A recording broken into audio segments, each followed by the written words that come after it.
What's up, do-it-yourselfers? Thanks for tuning in to Small Engine Repair Channel, where our main goal is to make sure you know that you have the ability to fix or repair whatever you want to take on. Alright, here we go. So, we got a John Deere here. We're going to start by dropping the mower deck. We're going to go to pins here next. We are going to pull our pin off our first draft arm. The washer comes off as well. Let's go ahead and slip this off. We'll work our way to our next draft arm up here. This one was actually missing a clip, easy to take off. You'll see how our front clip's on there.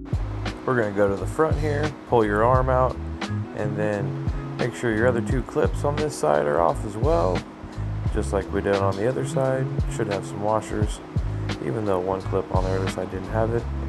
Make sure your draft arms are clear and gently slide your mower deck to the side.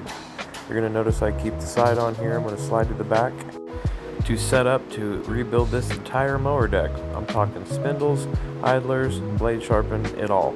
That will be in the next video that we will be posting soon. If you're into this sort of content, please like and subscribe.